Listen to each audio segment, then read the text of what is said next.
નારદે જોયું મહાદેવની સામે ચિત્ર વિચિત્ર મહાદેવનું રૂપ છે.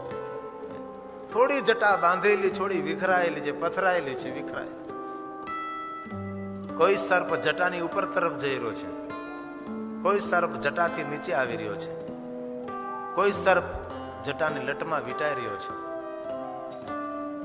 કોઈ સર્પ અંગ પરથી ધરતી પર સરકી રહ્યા છે, કોઈ સર્પ ધરતી પરથી અંગ પર આવી રહ્યા છે, કોઈ સર્પ આ બાહુથી બીજી બાહુ પર, કોઈ સર્પ ગળામાં વીંટાઈ રહ્યા છે. આવું પૂરું અંગ સર્પથી લપેટાયેલું છે શંકરનું. તદા પ્રસન્ન મુખ મુદ્રા છે. અને મહાદેવજી આમ આંખની પાપણને થોડીક નીચી કરે ને, ત્યાં નીચે ભસ્મનો ઢગલો થાય એટલે તો ભસ્મ લગાવી છે. આંખ આમ કરે ને ત્યાં તો નીચે વિભૂતિ ખરે, ભસ્મ પડે, આટલી તો ભસ્મ લગાવી છે. આમ શંકરનું કપાળ ભેગું થાય તો નીચે ભસ્મ પડે, શંકર બોલે તો નીચે ભસ્મ ચડે, શંકર પાપણ આમ કરે ત્યાં તો ભસ્મનો ઢગલો થઈ જાય નીચે. આવે એટલું તો ભસ્મ લગાવે છે. હવે આની હારે કોણ પરણે? નારદ ને દેવતાઓ હશે, પ્રભુ આ તમારું રૂપ તો જો, આટલી અંગ પર તમે ભસ્મ લગાવેલી છે કે તમે બોલો તા ભસ્મ નીચે પડે, તમે આંખ આમ પલકારો કરો તા ભસ્મ નીચે પડે. આવું તમારું વિકટ રૂપ પરમાત્મા કપર દેહે શંકર. આ તમારા રૂપને પ્રણામ છે. આ તમારા રૂપને કોણ સમજી શકે પરમાત્મા? દેવતાઓ નારદની સામે જોવે છે. નારદ સમજી ગયા કે વાત મારે રજૂઆત કરવાની છે. નારદ કહે, મહાદેવ તમારા વિવાહ છે, અમે સૌ જોવામાં કેટલો સુંદર શણગાર કરીને આવી પહોંચ્યા. મહાદેવ તમે તો તૈયાર થાવ. શંકર કે હું તૈયાર છું, હાલો નીકળીએ. ત્યારે નારદ યાદ અપાવે છે. નારદજી એમ કહે છે કે તમે કયું વરદાન આપ્યું છે? ત્યારે મહાદેવજી એમ કહે છે કે નારદ, મેં સતીને એવું વરદાન આપ્યું છે કે તમારી સાથે વિવાહ કરીશ, સુંદર શણગાર કરી. તો શણગાર કરીને વિવાહ કરવાનો જો કહ્યું હોય તો તમે શણગાર કરો. લાવો પીતાંબર, શ્વેતાંબર, વાઘંબર, અમે તમને તૈયાર કરીએ. સોના ચાંદીના આભૂષણો, સુંદર મુકુટ આપો, અમે તમને સુંદર રીતે શણગારીએ.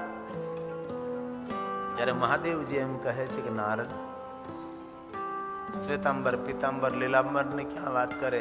આ વાઘંબર એક છે અંગ પર, બીજું નથી મારી પાસે. તમે કહેતા હોય તો સર્પો થોડાક વધારે પહેરી શકું છું, બાકી જે કઈ છે ને અંગ પર મારો શણગાર છે, મારી શોભા છે.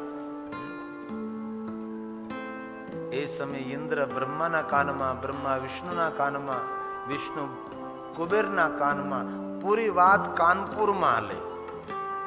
નારદની પાસે પહોંચી અને દેવતાઓએ નારદને કહ્યું કે નારદ, તમે મહાદેવને પૂછો, એમને કોઈ વાંધો ન હોય તો અમારી વસ્તુ એમને પહેરવા માટે અમે આપીએ.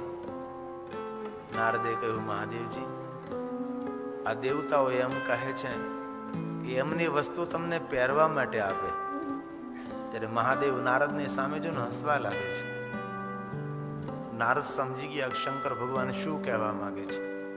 મહાદેવજી એ કહેવા માંગે છે, નારદ આ દેવતાઓ એમ કહે છે કે એમની વસ્તુ મને પહેરવા માટે આપે. નારદે સમજાણો નહીં, આ બધી વસ્તુ એમની ક્યારથી બની ગઈ? મારી પાસે તો ભીખ માગીને લઈ ગયા છે આ બધા. ભ્રૂ પ્રણહિતા. મહાદેવ કહે, મારી ભ્રૂના ઈશારા માત્રથી આ દેવતાઓને એટલો વૈભવ ને સમૃદ્ધિ મેં આપી છે. હવે દેવતાઓ એમ કહે છે કે એમની વસ્તુ મને પહેરવા માટે. પણ ભગવાન શંકર મૌન રહ્યા છે, નારદ પણ મૌન રહ્યા છે. ભગવાન શંકર કહે, ભલે નારદ કહો દેવતાઓને એમની વસ્તુ મને પહેરવા માટે આપે. જ્યારે નારદ પણ વ્યંગમાં બોલે છે કે દેવતાઓ તમારી વસ્તુ મહાદેવને પહેરવા આપો. ત્યારે વિષ્ણુ ભગવાન પિતાંબર આપે છે. લ્યો મહાદેવજી આ પિતાંબર ધારણ કરો. આ મહાદેવે પિતાંબર હાથમાં લીધું અને વિષ્ણુને કહ્યું કે વિષ્ણુ તમે મને પિતાંબર પહેરેલો ક્યારે જોયો? વિષ્ણુ કહે, ના પ્રભુ, તો પિતાંબર કેવી રીતે પહેરાય તેની મને જાણ નથી, આપ મને પિતાંબર પહેરાવો. ભગવાન વિષ્ણુ મહાદેવજીને પિતાંબર પહેરાવે છે, પરંતુ વિષ્ણુની આંખ ભરાઈ ગઈ છે. વિષ્ણુ મનોમન કહે છે, પ્રભુ આ તમારી લીલા છે અને તમારી લીલાના અમે શ્રેષ્ઠ પાત્રો છે પરમાત્મા, હું જાણું છું. આકાશ જળનું ઓઢણું છે, ભ્રુકુટી માત્રથી જગતનું સર્જન કરનારા મહાદેવ, ભ્રુકુટી માત્રથી જગતનું વિસર્જન કરનારા મહાદેવ તમે, અને આપ અમને તમને શણગાર કરવાનો અવસર આપો છો, એ જ અમારું મોટું સદભાગ્ય છે. વિષ્ણુ પોતાના જીવનને ધન્ય માનવા લાગે છે. પ્રભુ આજ મને આપનો શણગાર કરવાનો અવસર તમારા તરફથી મળી રહ્યો છે. બાકી સર્વજ્ઞ છો, પરમાત્મા સર્વોપરી છો. પ્રભુ જે કાંઈ મારી આંખો દ્વારા જેવું જોઉં છું ને એ પ્રભુ તમારી એક વિરાટ લીલા છે. વિષ્ણુએ જે શંકરની સ્તુતિ કરી છે ને, વિષ્ણુ ભગવાન જે મહાદેવ માટે બોલ્યા છે ને, એવું કોઈ દેવ બોલી ન શકે, એવું શંકર ભગવાન માટે વિષ્ણુએ વર્ણન કર્યું છે. અમને અવસર આપો છો પરમાત્મા, તેથી અમારું આ મોટું ભાગ્ય છે પ્રભુ. અમે તમને પિતાંબર પહેરાવીએ છીએ અને જરૂર જીવનમાં આપણે પણ આ બધું ખૂબ યાદ રાખવા જેવું છે. પ્રભુના કાર્યોમાં સંમેલિત થવાનો અવસર મળે ને, એ પરમાત્માની શ્રેષ્ઠ કૃપા હોય છે. એની કૃપા વગર અવસર આપણને ક્યાં મળે ભલા મળે? સોમનાથના પટાંગણમાં, સોમનાથના સાનિધ્યમાં શિવ કથા થવાની જ હોય છે. મને કથા કહેવાનો અવસર મળે એ મારા માટે સોમનાથની કૃપા હોય છે, અને આપ સૌને કથા સાંભળવાનો અવસર મળે એ સોમનાથની કૃપા હોય છે. અને સોમનાથ મંદિર સાથે જોડાયેલા ટ્રસ્ટીઓને આ કથાનું આયોજન કરવાનો અવસર મળે એ સોમનાથનો પ્રસાદ હોય છે. બાકી અહીંયા થવાનું જ હોય. આ નિયતિએ નિર્ણય લીધેલો હોય કે આ ધરતી પર આ સમય આ થવાનું છે. આ કે તમારો મારો નિર્ણય ન હોય કે મેં નિર્ણય લીધો એટલે કથા થઈ, મેં કીધું એટલે કથા થઈ, અને હું મનમાં બડાઈ કરું કે હું કથા નહીં. એ તો નિયતિનો નિર્ણય હોય છે કે આમને કથા બોલવાની છે, આ સૌ કથા સાંભળવાની છે, અને જજમાન બનવાનું છે, અમને સેવા કરવાની. આ બધું પહેલેથી નિર્ધારિત હોય છે. વિષ્ણુ ભગવાન શંકરને એમ કહે છે, પરમાત્મા આ તમે અમને અવસર આપો છો એ જ અમારું મોટું સદભાગ્ય છે. ભગવાનની કૃપા એ જ હોય છે કે ભગવાનના કાર્યોમાં આપણને સંમેલિત થવાનો અવસર પ્રાપ્ત થાય, તેમાં સામેલ થવાનો અવસર મળે. એ જ ઈશ્વરની શ્રેષ્ઠ કૃપા છે. વિષ્ણુ ભગવાને પિતાંબર પહેરાવ્યું મહાદેવને. બ્રહ્માજીએ ખેસ આપ્યો છે. કુબેરે સોના ચાંદી હીરા મોતીના સુંદર આભૂષણો આપ્યા. કુબેરે મહાદેવને શણગાર્યા છે. ઇન્દ્રએ મુકુટ આપ્યો છે, સોનાનો રત્ન જડિત મુકુટ મહાદેવને જટા પર. નારદે કહ્યું, મહાદેવ આ બે વસ્તુને દૂર કરવી પડશે. બોલો નારદ. નારદ કહે, પહેલા તો ભસ્મ અંગ ઉપરથી કાઢો. ભસ્મ ને પિત્તંબર, ભસ્મ ને સોનું. ભગવાન મહાદેવ કે ભલે નારદ જેવી તમારી ઈચ્છા. અને બીજી વાત, આ હરપો પહેરે ને રજા આપો આજનો દિવસ. મહાદેવે અંગમાંથી જટામાંથી બધે સરપો કાઢ્યા છે, અંગ ઉપરથી ખેંચી કાઢે, એક બાજુ મોટા જ બધા છે. જેટલા હરપો પહેર્યા હતા બધા એક બાજુ ઉતાર્યા છે. સરપોનો ઢગલો કર્યો છે. બધા નાગ અને હરપો કે ભગવાન આજ અમે તો કે આજ તમારે બેંક હોલિડે, રજા, હાથમ આઠમ ને જાઓ, ફરવા જાઓ. એ સોના ચાંદી હીરા મોતી મુગુટ ભસ્મને દૂર કરી છે. ત્યારે કુબેર ને બ્રહ્મા ને વરુણ ને ઇન્દ્ર ને સૌ બોલવા લાગ્યા છે, ધન્ય ભગવાન. નારદે કહ્યું, પ્રભુ આવું રૂપ તો પહેલી વાર જોયું છે. અને આ દુનિયાના દેવોમાં રૂપાળામાં રૂપાળો કોઈ દેવ હોય ને તો ભગવાન શંકર છે. પણ એ તો ભસ્મ લગાવી રાખે છે, એવો વેશ ધારણ કર્યો છે કે તેના રૂપની કોઈને જાણ નથી. નિજી રૂપ અને બાહ્ય રૂપ પણ જેનું સુંદર એ શંકર છે. અને ઘણા માણસોના મનમાં એ વહેમ છે કે શંકર કાળા છે. શંકર ભગવાન કાળા નથી. મહાદેવનો વર્ણ કેવો છે? રહેનારું નિરંતર નારદ એક પાત્ર એવું છે, પ્રસંગોને દીપાવે છે. દક્ષને કહે છે, દક્ષ આપના પુત્રી સતીને વિવાહ મંડપમાં પ્રવેશ આપો. દક્ષ પોતાના પુત્રી સતીને વિવાહ મંડપમાં પ્રવેશ આપે. સતી વિવાહ મંડપમાં પ્રવેશ કરે, ભગવાન શંકર ઉભા થઈને સ્વાગત કરે છે. ત્યારબાદ સતી ભગવાન શંકરને પુષ્પમાળા અર્પણ કરે છે. શંકર ભગવાન પુષ્પમાળા સતીને અર્પણ કરે છે. આવું સુંદર એક વિવાહ વિધિ છે. કેટલું સુંદર આપણી પરંપરા, કેટલી સરસ કે વિવાહ મંડપમાં કન્યા આવે એટલે વરાજાએ ઊભા થવું પડે છે. શા માટે? શંકર ભગવાન ઊભા થઈ ને સતીનું સ્વાગત કરે છે. શંકર ભગવાન એમ કહે છે કે દરેક પુરુષે નારીનું સ્વાગત કરવું, નારીનું સન્માન કરવું. ભલે નારીનું સન્માન ન કરીએ પણ અપમાન કરવાનો તો આપણને કોઈ પરવાનો આપ્યો જ નથી. નારીને સન્માન કરીએ ન કરીએ, કરો તો બહુ સારું. અને જેના ઘરમાં નારીનું સન્માન થાય તેના ઘરમાં દેવતાઓ નિત્ય નિવાસ કરે છે.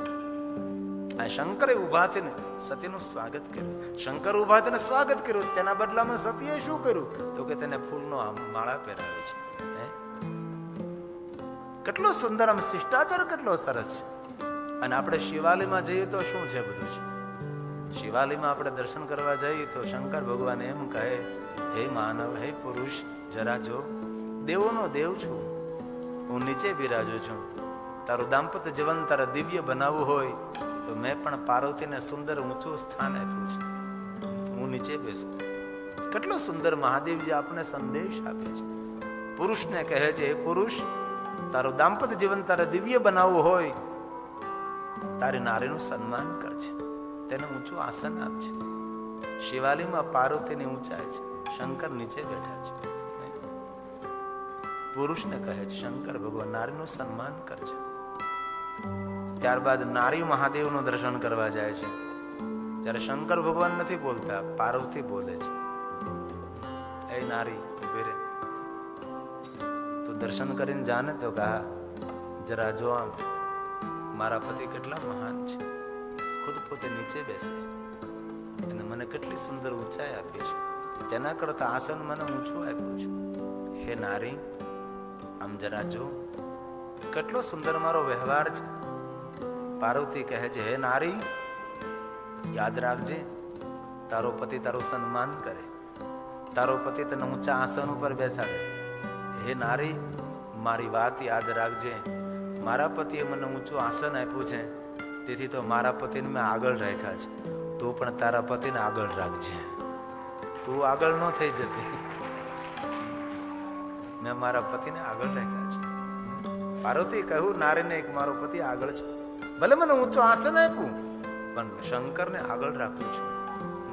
તારો પતિ તને ખૂબ સન્માન આપે, માન આપે, ઊંચું આસન આપે, તેનો અર્થ એવો નહીં કે તું આગળ થઈ જા, તારા પતિને તારે આગળ રાખવાનો છે. કેટલો સુંદર શંકર આપણને સંદેશ આપે છે. જો કે બહેનો તો બહુ ડાયો હોય છે, પતિને આગળ રાખતી હોય છે, કોઈ પણ કાર્યમાં પતિને આગળ રાખ. અમારી આર્ય નારીની એ શ્રેષ્ઠ મર્યાદા છે. ગમે એટલી ભણેલી ગણેલી નારી હોય પણ પોતાના પુરુષને હંમેશા આગળ કરે, આપણને અનુભવ છે. આપણે કોઈના ઘરે જઈએ અને બહેન એકલી આપણે પૂછીએ કે બહેન આ કામ છે કેમ થશે, તો એ બહેન તારે શું કહે ખબર? તમારા ભાઈને પૂછી લો, તમારા ભાઈને પૂછીને હું નિર્ણય આપીશ. તમારા ભાઈને પૂછ્યા વગર મારાથી નિર્ણય ન લેવાય, એમને આગળ કરે. તમારા ભાઈને પૂછી લો, બાકી હરામ છે આ પૂછતી હોય તો.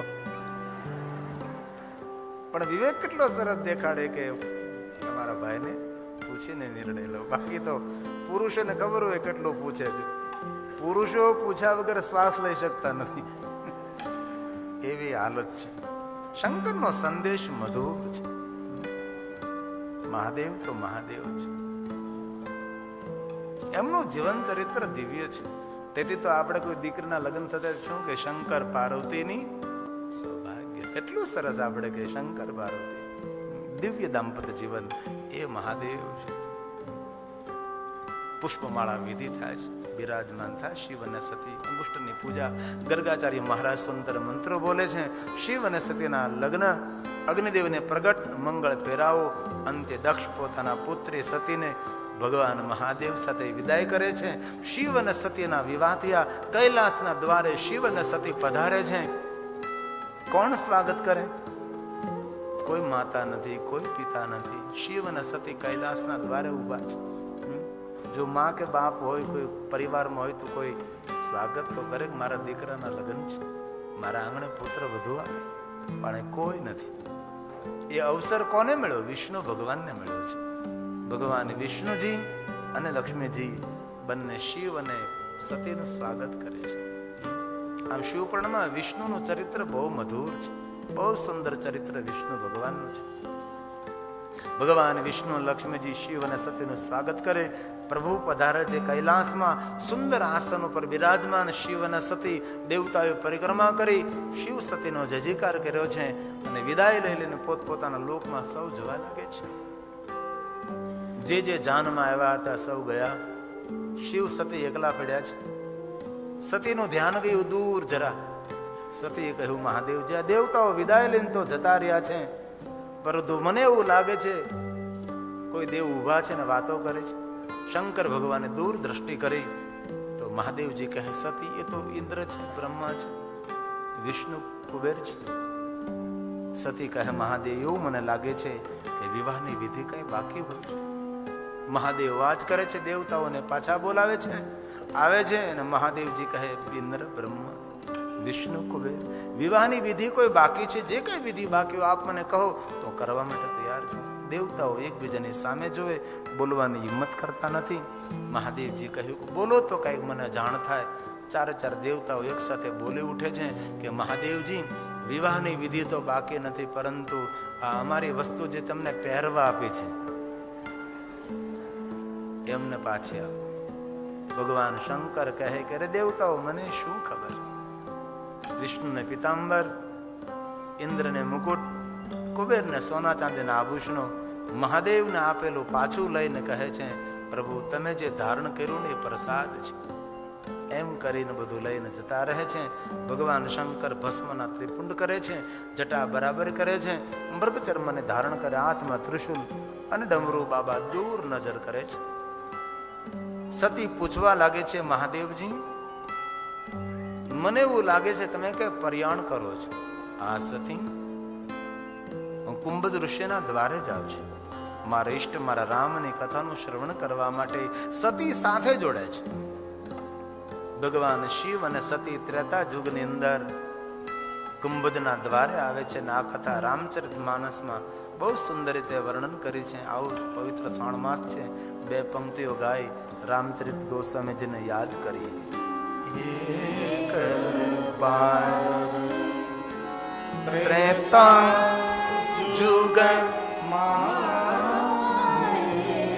ત્રેતા યુગની અંદર ભગવાન શિવ અને સતી કુંભજના દ્વારે ગયા છે. ભારતના સાધુને થયું, કરે જગતના માતા પિતા મારા આંગણે શિવ અને સતીનું સુંદર સ્વાગત કર્યું છે. સંગ સતી જગત જનની ભવાની, જગતની જનેતા સાક્ષાત ભવાની, જગત પિતા શંકર મારા આંગણે છે. ભગવાન શિવ અને સતીનું સ્વાગત થયું. પ્રભુ પધારે છે આશ્રમમાં, સુંદર આસન આપે છે. મહાદેવજી કહે છે, કુંભજ, આપ મને મારા ઈષ્ટ મારા પ્રભુની કથા સંભળાવો. કુંભજ કહે છે, મારી વાણીને પવિત્ર કરવા માટે હું તમને કથા કહું. અને ભગવાન શ્રી રામની કથાનો પ્રારંભ થાય છે. રામ કથા મુનિ બરજન બખાની. કુંભજ ઋષિ એક પ્રસંગોને બિરદાવીને કથા કહે છે. અંતે કથાના શબ્દોને વિરામ આપ્યો છે. મહાદેવજી કહે છે, કુંભજ, આપના મુખેથી મેં મારા ઈષ્ટ ભગવાન રામની કથાનું શ્રવણ કર્યું, તમે કઈ વરદાન માંગ્યું? ત્યારે કુંભજે કઈ માંગ્યું નથી, પણ ભગવાન મહાદેવે અધિકાર જોઈને આપ્યું છે. શું આપ્યું છે? ઋષિ પૂછી હરે ભક્તિ સુહાઈ. ભગવાન મહાદેવજીએ કુંભજને ભક્તિ આપી છે, કારણ કે ભક્તિથી જીવનનો ભાર ઉતરે છે, ભક્તિથી પરમાત્માનું ધામ પ્રાપ્ત થાય છે. જીવનમાં ભક્તિ શ્રેષ્ઠ છે. ભગવાન મહાદેવે ભક્તિ આપી છે. થોડા દિવસો ભગવાન શિવ અને સતી રોકાણ કરે. શા માટે? સાધુ સાથે સુંદર સંવાદ કરવા માટે. કહત સુનત રઘુ, પુત્રો જીવિત રહી ગયેલા. તારકાક્ષ, વિદ્યુમાલી અને કમલાક્ષ. એમને બ્રહ્મા પાસેથી વરદાન એવું મળ્યું હતું કે 3 નગરો આકાશમાં ફરે, ત્રણેય ધાતુના, અને 1000 વર્ષે એક પલ માટે એ ત્રણેય નગરો સીધી રેખા પર આવે. અને ત્યારે શંકર જો પોતાના ત્રિશુલથી ત્રણેય નગરને આરપાર કરે તો આ ત્રણેય નગરો બળીને ભસ્મ થાય. અને એ 1000 વર્ષે એક ક્ષણ, એક પલ જો ચૂકી જાય તો આ ત્રણેય રાક્ષસો બીજા 1000 વર્ષ જીવે. આવી એક યોજના બનાવી હતી આ વિદ્યુમાલી, કમલાક્ષ અને તારકાક્ષ. અને 1000 વર્ષ પૂર્ણ થતા એક પલ જે આવવાની હતી એ પલમાં દેવતાઓએ વિનંતી કરી અને શંકરે અદ્ભુત લીલા કરે છે. રથ ક્ષણો યંતા, મહિમાના સ્તોત્રમાં તેનું ખૂબ વર્ણન છે. અને એક ત્રિશુલના ધડાકે ત્રણ નગરોને બાળીને ભસ્મ કરે છે. અને દેવતાઓએ શંકર ભગવાનનું નામ પુરમથન ત્રિપુરારી, ત્રણ પૂરનું હરણ કરનારા એવા ભગવાન શંકર ત્રિપુરારી. એક એક નામની પાછળ મોટી મોટી કથાઓ હોય છે. શંકરના જેટલા નામો એટલી કથાઓ છે. અતિ વિસ્તાર વાળી કથાઓ છે. એ ત્રિપુરારી મહાદેવનું નામ છે. ભગવાન શિવ અને સતી કુંભજનો આશ્રમ છોડી જવા લાગે છે. ત્રેતા યુગ ચાલે છે. વિષ્ણુના અંશ અવતાર ભગવાન શ્રી રામજી અદ્ભુત લીલા કરે છે. જાડ પાનને પૂછે, પ્રભુ રડે છે. સુંદર આવું દ્રશ્ય જોઈ અને ભગવાન મહાદેવના મુખમાં તે શબ્દો સરી ગયા, પ્રભુ આપની કથાનું શ્રવણ કરી અને મને આપનું દર્શન થયું. અદ્ભુત લીલા છે પરમાત્મા. મારા મહાદેવને વિષ્ણુની લીલા બહુ પ્રિય લાગે છે. તેથી જ્યારે વિષ્ણુ ભગવાન લીલા કરે ને ત્યારે શંકર ભગવાન તેનું બહુ દર્શન કરે છે. મહાદેવના મુખમાંથી પવિત્ર શબ્દો પ્રગટ થયા છે. જય સચ્ચિદાનંદ જગત પાવન અસ કહી ચલે મનોજન સાવન અસ કહી ચલે મનોજન. ભગવાન શિવ અને સતી ચાલવા લાગે છે. પણ સતીએ કહ્યું, પ્રભુ મને સમજાણું નહીં. આ કોઈ રાજકુંવર છે, જાડ પાનને પૂછે, રડે છે. તમે પગે શા માટે લાગો છો, જય જયકાર શા માટે કરો છો? ભગવાન મહાદેવજી સતીને સમજાવવાનો પ્રયાસ કર્યો છે. પણ સતી મહાદેવની વાત માનવા માટે તૈયાર ન થયા. સતી કહે છે, હું કસોટી કરું, વિવેક રાખજો. અને કથાથી તમે સૌ પરિચિત, તેથી આ કથાનો બહુ વિસ્તાર કરવાની જરૂર નથી રહેતી ને. સતી જાય છે, સીતાનું રૂપ લે છે, પ્રભુ ઓળખી જાય. અને એ સમયે ભગવાન શ્રી રામ અને સતીનો સુંદર સંવાદ છે. શિવપુરાણમાં તો બહુ મોટી કથા છે કે મહાદેવજી વંદન શા માટે કરે છે રામજીને, એની પૂર્ણ લીલાનું વર્ણન. અને પછી સતી આવે છે. મહાદેવ કહ્યું, કેમ સતી પરીક્ષા લઈ આવ્યા? સતી જો સત્ય બોલે તો અમંગળ ન બોલે, પણ જીવનની એક ભૂલ એ હજારો ભૂલોની જનેતા હોય છે. સતી સત્ય નથી બોલ્યા. શું કહ્યું? મેં કોઈ પરીક્ષા લીધી જ નથી. પણ સતી જયારે કહે છે, ત્યારે મુખાકૃતિનો ભાવ બદલી રહ્યા છે. શંકર ભગવાને સમજી ગયા કે સતી સીતાનું રૂપ લે આવ. મનોમન સતીનો ત્યાગ કર્યો. દેવતાઓએ મહાદેવનો જયજયકાર કર્યો છે. સતી પૂછવા લાગે છે, મહાદેવ દેવતાઓ જયજયકાર શા માટે કરે છે? ત્યારે શંકર ભગવાને કહ્યું, સતી માર્ગમાં નહીં પણ કૈલાસમાં જઈને કહું. ભગવાન શિવ અને સતી કૈલાસ પધારે છે. સતી પૂછવાની તૈયારી કરે, બાબા ધ્યાનસ્થ. 1 વર્ષની 87,000 વર્ષો વીતે છે. અંતે સતી મહાદેવની પાસે ક્ષમા માંગે છે. શંકર પોતાના નેત્રો ખોલે છે અને કહે સતીને, સતી બિરાજો, હું તમને આપણા ઈષ્ટ ભગવાન શ્રી રામની કથા કહું. અને મહાદેવજી હવે કથાનો પ્રારંભ કરે છે. લગે કહન હરી કથા રસથી ભરપૂર, રસથી તરબોળ એક પ્રસંગોને બિરદાવી. શંકર ભગવાન જેવા વક્તા કોણ? મહાદેવ જેવું વક્તવ્ય કોણ? અત્ર વક્તા મહાદેવો. પણ તે સમયે પ્રદેશ નગરમાં દક્ષ યજ્ઞનું આયોજન કર્યું છે. ભુવનમાં સૌને આમંત્રણ નિમંત્રણ. મહાદેવને સતીને આમંત્રણ નથી, નિમંત્રણ નથી. દેવતાઓ જવા લાગ્યા છે. સતીએ મહાદેવને કહ્યું, મહાદેવ, આ દેવતાઓ કઈ બાજુ જઈ રહ્યા? શંકર ભગવાન કહે, સતી, તમે સાંભળશો તો તમને દુઃખ તો થશે, પણ આપ મને પૂછો તેથી હું કહું છું. સાંભળો સતી, અતિ અભિમાન આવ્યો છે. મોટો અધિકાર મળ્યો તમારા પિતાને, મોટું પદ મળ્યું છે. તમારા પિતાને અભિમાન નથી. અભિમાન બહુ નુકસાન ના કરે, પણ અભિમાનની માત્રાઓ જ્યારે વધી જાય ને, તેથી શબ્દ આપ્યો અતિ અભિમાન. આપણને આમંત્રણ નિમંત્રણ નથી, સૌને નિમંત્રણ છે. સતી કહે છે, મારે પિતાને તો યજ્ઞ અને આપણે ન જઈએ. સતી કહે, મહાદેવ, તમે ન આવો તો ચાલે, બાકી મારે તો જવું જોઈએ. મહાદેવે ના કહી તો પણ સતી જવા માટે તૈયાર થયા છે. શિવપુરાણમાં તેનું વર્ણન છે કે ભગવાન શંકર અસંખ્ય ગણોને તૈયાર કર્યા, એટલા ગણો કે સતી પ્રજેશનગરના દ્વારે પહોંચ્યા, પણ ગણોની જે લાઈન હતી એ કૈલાસના દ્વાર સુધી હતી, સતીની રક્ષા કરવા માટે. પણ જ્યારે કાળ નિકટ આવે છે ત્યારે ભલા કોણ રક્ષા કરી શકે છે? આ સતી પ્રજેશનગરમાં ગયા છે. મહેમાનો અપમાન કરવા લાગ્યા છે, નગરજનો અપમાન કરવા લાગ્યા, કેવા લાગેલા, તમને ક્યાં આમંત્રણ આપ્યું છે? સતીને થયું કે મારા પિતાએ ખરેખર અપમાન, મને આમંત્રણ નથી આપ્યું. સતી મૌન રહ્યા છે. પિતાના આંગણે જાય, મહેમાનો નહીં બોલવાના શબ્દો બોલે.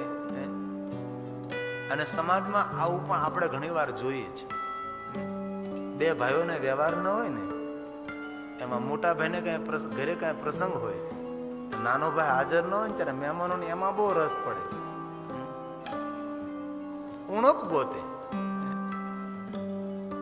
અહીંયા પણ એવું થયું, મહેમાનો ખુશફુસ કરવા લાગ્યા, વાતો કરવા લાગ્યા છે, પણ સતી મૌન રહે છે. ધીમે આ ડગલા ભરતી ભરતી પિતાના આંગણે ગઈ છે. મહેમાનોની વચ્ચે બેઠેલી માં છે. માં વીરણી આમ સતીને જોવે છે, દોટ મૂકીને આગળ ચાલે છે અને પોતાની પુત્રી સતીનું સ્વાગત કર્યું છે. માને દીકરી ભેટીને મળ્યા છે. સતી પોતાની માના ખંભા પર માથું નાખે, માં વીરણી પોતાની પુત્રના ખંભા પર, માને દીકરી પ્રેમ ભરીને ભેટીને મળ્યા છે. માં વીરણી કહે છે, સતી, તારા પિતાએ તને આમંત્રણ નથી મોકલાયું. સતીને બહુ દુઃખ થયું છે. દીકરીનું અપમાન ક્યારેક માં કરે ને તો દીકરીને દુઃખ ન થાય, પણ દીકરીનું અપમાન જ્યારે બાપ કરે ને ત્યારે દીકરી સહન ન કરી શકે. કે દીકરીનો પ્રેમનો પ્રવાહ માં તરફ જરૂર હોય, અધિકમાં અધિક તો પિતા તરફ હોય છે. તેથી ઘરમાં યુવાન દીકરી હોય ને, કોઈ તેનું અપમાન ન કરો, ખૂબ તેને સન્માનિત કરો, ખૂબ તેને પ્રેમ આપો. પિતા ક્યારે દીકરીનું અપમાન કરે તો દીકરી સહન ન કરી શકે. આજે સતીને દુઃખ થયું છે કે મારા પિતાએ મને આમંત્રણ ન આપ્યું. માં ભેટીને મળે છે અને દુનિયાના સૌના પ્રેમનો અસ્ત થાય, પણ માના પ્રેમનો અસ્ત કોઈ દિન ન થાય. આપણે કહીએ ને કે પ્રેમને સાકાર રૂપ લેવાનું મન થયું તો એ માં હોઈ શકે છે. માનું સાનિધ્ય, માની ગોદ એ માણસની શ્રેષ્ઠ સલામતી હોય છે. માં તો આપણું સ્વર્ગ છે. માં તો આપણા માટે દેવલોક છે. માં તો પ્રેમનો છેલ્લો શ્વાસ છે. માં તો માં છે. અને જે આપણે કથામાં બેઠા ને એ પણ આપણી માની જ કોઈ કૃપા હોઈ શકે છે. આપણી માએ આપણને સંસ્કાર આપ્યા હોય કે બેટા ભગવાનની કથા સંભળાય, બેટા દેવાલય જવાય, શિવાલય જવાય, સત્સંગ કરાય, ભગવાનનું ભજન કરાય. આપણામાં જે કાંઈ સંસ્કાર છે એ માની કૃપા છે. પિતા તો ધન કમાઈને ઘરમાં લાવે છે, પણ સંસ્કાર કોણ પૂરા પાડે છે? એ માં પાડે છે. આ તમારી ઉપસ્થિતિ છે ને, એ આપ સૌની માતાના સંસ્કાર દીપી ઉઠ્યા છે. તેથી તમને સૌને તો હું પ્રણામ કરું, પણ મારા લાખો પ્રણામ આપ સૌની માતુશ્રીને મારા કોટી કોટી પ્રણામ છે કે તમને આપ્યું. અને કોઈ ને કોઈ રીતે ઊંડાણપૂર્વક તમે વિચાર કરો તો આ માનો સંદેશ હોય છે. આ માની જ ભેટ હોય, આ માની જ ધ્યાન હોય છે. માં તો માં છે. આવો દરેકની માતા માટે એક પંક્તિ ગાઈ લઈએ આપણે, અને સૌને ગમે. માં કોને ન વાલી હોય ભાઈ? तू कितनी अच्छी है, तू कितनी प्यारी है, भोले भाली है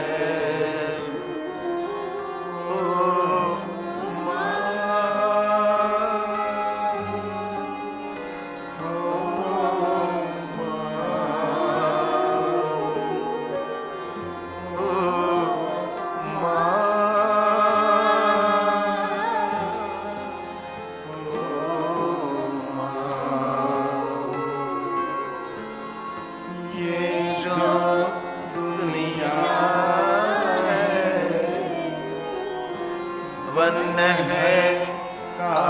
માની ભેટ છે ભાઈ. આમાં કોઈ દુનિયાનો માણસ એવો નથી જેને પોતાની માનું દૂધ ન પીધું હોય. અને જે માએ 9 મહિના પેટમાં ઉપાડી, એ તો જેના પેટમાં બાળક હોય ને એ માને ખબર હોય કે વેદના કેટલી થાય. બાળક પેટમાં પરિપક્વ થાય ને, માને પાટા મારે ત્યારે માં બેસી જાય. એ વેદનાનું વર્ણન કોણ કરી શકે? એ તો જેને ગર્ભની પીડા ભોગવી હોય ને એને ખબર હોય. પુરુષો આનાથી વંચિત છે. તેથી તો માનું અપમાન કરીએ છીએ આપણે. એ પીડાનો અનુભવ જો પુરુષોને આપ્યો હોત ને તો પુરુષોને સમજાય કે આપણી માએ આપણા માટે કેટલી વેદના સહન કરી છે. બાળક પેટમાં હોય ને ત્યારે પડખું પડે બાળક, માં આમ પડખું ધીમેથી બેસી જાય, ઉપરથી હાથ મૂકે, બાળક અંદર શાંત થઈ જાય. તમે જરીક વિચારી તો ખરા, આપણા દીકરો જયારે માનું અપમાન કરતો હોય, માનું મોઢું તોડી લે, માં તું બેસ, તને ખબર ન પડે. ઘણી વાર જીવનમાં નાની નાની વાતો આપણે ચૂકી જતા હોય છે અને મોટો અપરાધ કરી બેઠતા હોય છે. મોટી મોટી વાતો તો સૌ યાદ રાખે, પણ નાની નાની વાતો ઘણી વાર ચૂકી જતા હોય છે. તેથી માની સામે કોઈ દી મોઢું ન ચડાવવું ભાઈ. ઘણા છોકરાઓ માનું મોઢું તોડી લે, માં તારે હું છે. બહારથી આવ્યો છોકરો, યુવાન આવ્યો બહારથી, માં કે બેટા તું જેમો, હા, આ કોઈ જવાબ છે? બેટા તારી તબિયત બરાબર નથી, હા, તો પણ માના મુખની કોઈ રેખા ન બદલે.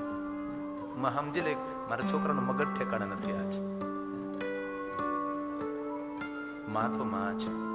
તેથી મારી હૃદયની એક સાધુ તરીકેની પ્રાર્થના, જો જીવિત માં હોય ને તેને ખૂબ રાજી રાખજો. અને હું તો ત્યાં સુધી તમને કહું છું કે તમે ગમે એટલા મોટા ઉદ્યોગપતિ હો કે ગમે એટલા મોટા ધનવાન હો, પણ સાંજે ઘરે જઈને માને પગે લાગજો એટલું નહીં, માં સૂઈ જાય ને ત્યારે માના પગ દબાવજો. એ જે આશીર્વાદ તમારું જીવન આખું ચમકતું રાખે છે. છે ને ભેટ એ મારી માની છે. પત્નીની વાત સાંભળીને મા સાથે ઝઘડો ન કરાય ભલા માણા. આજે ઘર ઘર હળગે છે. આ દુનિયામાં બધું તમને પાછું પરિવાર મળે, પણ માની એકવાર આંખ બંધ થઈને માં જતી રહી ને પછી માં પરિવાર નહીં મળે. અને બેટા કહેવાનો અધિકાર આપણી માને આપેલો છે. આપણા માથા પર હાથ ફેરવાનો અધિકાર માને મળેલો છે. પીઠ ઉપર થાબડોનો, પીઠ ઉપર હાથ ફેરવાનો અધિકાર માને મળેલો છે. તેથી માને ખૂબ રાજી રાખજો. પુણ્યથી માં મળે છે, પસંદગીથી પત્ની મળે છે. ઘણી વાર ચૂકી જાય છે આપણે, ઘણું બધું ચૂકી જાય છે.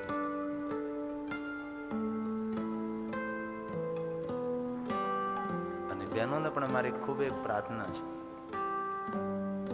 સાસુનું અપમાન ન કરો. આજે 2 ચોપડી ભણેલી બહેનો હોય ને એ ઘરમાં ડોશીનું બહુ અપમાન કરતી હોય છે.